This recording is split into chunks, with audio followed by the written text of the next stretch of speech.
ओम गणेशाय नमः। ओम नमः शिवाय। मैं निखिल ज्योतिषाचार्य आप सभी का मेरे चैनल पर पुनः स्वागत करता हूं।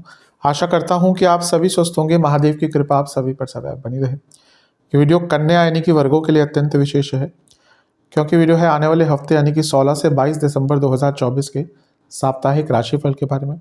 कैसा रहेगा आने वाला सप्ताह कन्या के लिए।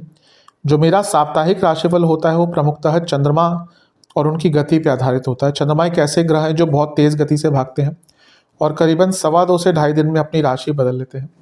चंद्रमा मन के कारक होते हैं और उनकी विशेषता ये होती है कि जिस भी भाव में जाते हैं उसको एक्टिवेट कर देते हैं।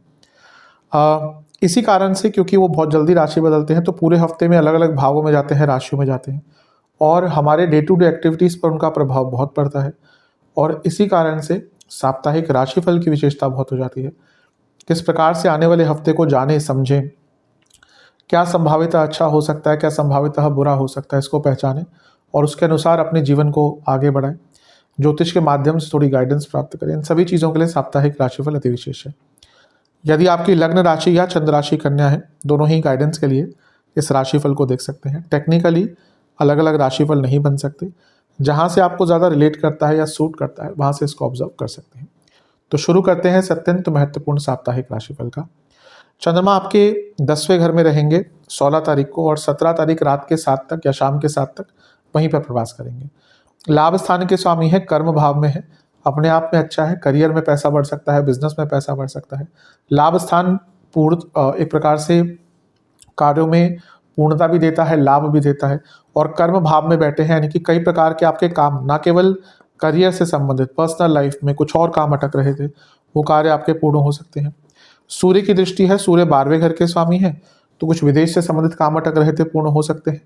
और जो लोग विदेश जाने के इच्छुक थे, काम अटक रहे थे, उनके कुछ मौका नहीं मिल रहा था, उनके लिए प्रोसेस आगे बढ़ सकता है। सूर्य की पूरी किरणें हैं यानी कि पूर्णिमा युक्त चंद्रमा हो गए, ये भी अच्छा है। लाभ स्थान के स्वामी सूर्य से दृष्ट हैं यानी कि आपको आपके ये जो पूर्णिमा योग बन रहा है आपको लाभ देता हुआ दिख रहा है। तो हफ्ते की शुरुआती जो भाग है वो आपके लिए बहुत अच्छा है। धन भी आएगा, सम्मान भी मिलेगा, जीवन आगे बढ़ सकता है, चेतना अच्छी रहेगी और कॉन्फिडेंस काफ़ी रहेगा। तो एक प्रकार से हफ्ते का शुरुआती भाग जो है आपका वो काफ़ी अच्छा, काफ़ी संपन्नता पूर्ण दिख रहा है। लाभ स्थान के स्वामी का 10वें घर में आना ये भी बताता है कि आप जो अधिकतम कार्य करेंगे उसमें सफलता प्राप्त होगी, यानी कि एक प्रोडक्टिव, क्रिएटिव और बहुत ही सकारात्मक हफ्ते की शुरुआत दिख रही है। हाँ, खर्चे थोड़े बढ़ेंगे क्योंकि 12वें घर के स्वामी सूर्य देख रहे हैं, तो खर्चे थोड़े से हफ्ते के शुरुआती भाग में बढ़ सकते हैं। नवांश कुंडली बता रही है कि पुरानी चीज़ों पर मत जाइएगा, कंपैरिजन करना शुरू कर दिया तो समय अच्छा नहीं जाएगा। दशांश कुंडली कार्य क्षेत्र में थोड़ी मैच्योरिटी की आवश्यकता है, थोड़ा मैच्योरली चीज़ों को हैंडल करना पड़ेगा। बिजनेस में फिर भी ठीक है, लाभ होगा। लव लाइफ की जहाँ तक बात है यहाँ पे भी सेम कहूँगा, मैच्योरिटी के साथ चीज़ों को, बातों को हैंडल करना है। वैवाहिक जीवन, कुछ लोग हैं आपके आसपास जो आप दोनों का फ़ायदा उठाते हैं और आप दोनों को लड़ाते भी हैं, इनसे बचिए। जहाँ तक स्टूडेंट्स की बात है, अकेलेपन का एहसास बहुत रहेगा, वो तंग करेगा। सेहत की जहाँ तक बात है, जिनको हृदय संबंधित रोग है ध्यान दें, कफ रोग तंग करेंगे। सर्वाष्टक में आपका अष्टम भाव बली है। जो लोग जॉब चेंज करने का प्रयत्न कर रहे थे उनके लिए हफ्ते का शुरुआती भाग अच्छा है।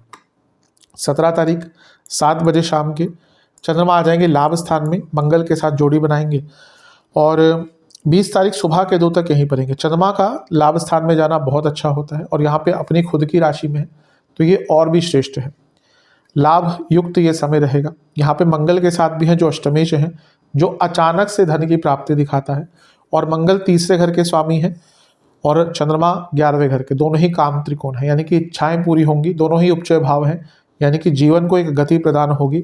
जो कार्य अटक रहे थे उनको पूरा करने की हिम्मत मिलेगी, उनको पूरा करने के आइडिया मिलेंगी और उनको पूरा करने का सपोर्ट मिलेगा कहीं ना कहीं से। तो हफ्ते का मध्य भाग भी अच्छा है। ध्यान क्या देना है, मंगल वक्री हैं और नीच के हैं। इच्छाएं बहुत तेज रहेंगी, बहुत बलशाली रहेंगी और इच्छाओं के चलते ही हम गलतियां करते हैं। दूसरा, गुस्सा बहुत रहेगा, एंगर मैनेजमेंट पर ध्यान देना पड़ेगा। लालच भी बहुत रहेगा, उस पर भी कंट्रोल करना पड़ेगा। लेकिन धन के रूप में बहुत अच्छा समय है। शुक्र की दृष्टि भी है जो लक्ष्मी स्थान में बैठे हुए हैं, जो कि पंचम भाव बनता है और यहाँ से वो लाभ स्थान को देख रहे हैं। अब लाभ स्थान के स्वामी और धन स्थान के स्वामी का सम सप्तक योग हो गया, यानी कि एक प्रकार से बड़े धन की प्राप्ति, बड़े धन का लाभ आपको यहाँ पे प्राप्त हो सकता है। करियर हो या बिजनेस हो, दोनों में ही बड़े धन की प्राप्ति, स्पेशली बिजनेस में, क्योंकि सप्तम से त्रिकोण है। जो लोग अपना कुछ काम करते हैं उनको बहुत लाभ हो सकता है और जीवन में नए कार्य करने के मौके, नए ऑप्शंस, नई संभावनाएं खुल सकती हैं। नवांश कुंडली सब अच्छा है, लेकिन शांत रूप से सब चीज़ों को टैकल करना है। दशांश कुंडली कार्य क्षेत्र में नया काम करने का मौका मिलेगा, अच्छा समय है। बिजनेस में थोड़ा साहस दिखाना पड़ेगा, धन आ रहा है लेकिन थोड़ा सा साहस ज़्यादा दिखाना पड़ेगा। लव लाइफ की जहाँ तक बात है सब ठीक है, ऐसी कोई प्रॉब्लम नहीं दिख रही, बस बातों को पूर्ण रखिएगा, कोई भी बातें अधूरी मत छोड़िएगा। वैवाहिक जीवन थोड़ा सा क्रिएटिव होना पड़ेगा, थोड़ा सा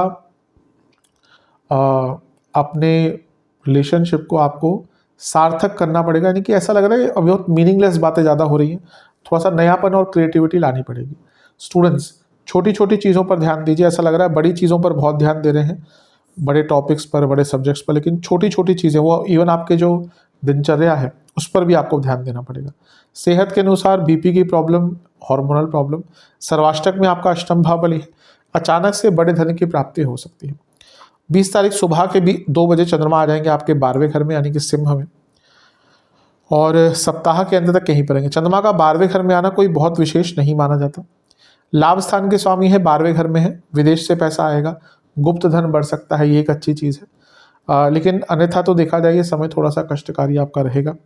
इनसिक्योरिटीज़ बहुत रहेंगी, मानसिक वेदनाएं बहुत रहेंगी, खर्चे बहुत बढ़ेंगे और ये सारी चीज़ें मिलकर तंग करेंगी। ये सब था ही कि शनि की दृष्टि भी पड़ गई और उसके कारण विषदोष बन गया, तो ये भी थोड़ा सा प्रॉब्लमेटिक आपके लिए हो रहा है। और शनि आपके 6ठे भाव में है, विपरीत राजयोग बना रहे हैं। हाँ, ये अटके हुए पैसे, अटके हुए काम के लिए अच्छा योग है, लेकिन विष योग बन रहा है तो स्ट्रेस बहुत रहेगा, टेंशन बहुत रहेगी। लाभ स्थान के स्वामी है चंद्रमा, जो पुरानी इच्छाएं पूरी नहीं हो पाई, पुराने काम पूरे नहीं हो पाए, उनके लेकर भी स्ट्रेस रहेगा फालतू का। और शनि चंद्रमा को देख रहे हैं, विष योग बन रहा है, इसका मतलब कि आप बहुत ज़्यादा चिंतित रहेंगे, बहुत ज़्यादा व्यर्थ की चिंताएं करेंगे। तो मानसिक दृष्टिकोण से हफ्ते का अंतिम भाग थोड़ा कष्टकारी है, वहाँ पर ध्यान देने की आवश्यकता है। नवांश कुंडली बता रही है कि आपको अपने जीवन के हर एरिया पर ध्यान देना पड़ेगा। अभी लग रहा है कि आप केवल 2-3 चीज़ों पर ध्यान दे रहे हैं, या तो पैसे पे दे रहे हैं तो सेहत छूट रही है, किसी और चीज़ पे देख रहे हैं तो इमोशनल लाइफ छूट रही है। एक पूर्णता हर प्रकार से हर चीज़ को ठीक करने का प्रयास कीजिए।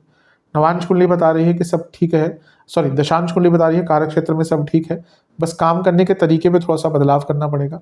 बिजनेस थोड़ा लेजीनेस दिख रहा है, इसके कारण में भी आप लाभ उतना ना उठा पाए।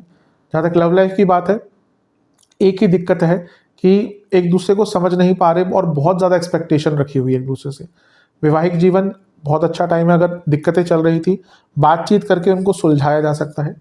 स्टूडेंट्स आपको स्टेबिलिटी पर काम करना पड़ेगा और हफ्ते का अंतिम भाग उसके लिए अच्छा है। जहाँ तक सेहत की बात है, पेट के रोग, कफ रोग और स्लीप डिसऑर्डर, सर्वाष्टक में आपका धन स्थान वाली है, विदेश से धन हो या नॉर्मल धन हो आपको प्राप्त हो सकता है। धन के स्वरूप में पूरा ही हफ्ता अच्छा दिख रहा है और कई बार अचानक से धन की प्राप्ति होगी। उपाय के स्वरूप में आपको ओम लंबोदरायण महामंत्र का 21 बार जाप करके गणपति जी को दुर्वा और लड्डुओं का भोग लगाना है। आशा करता हूँ कि वीडियो काम आएगी। चैनल पर नए हैं सब्सक्राइब कीजिए, वीडियो को लाइक कीजिए। मिलता हूँ अगली वीडियो में, तब तक के लिए ओम नमः शिवाय।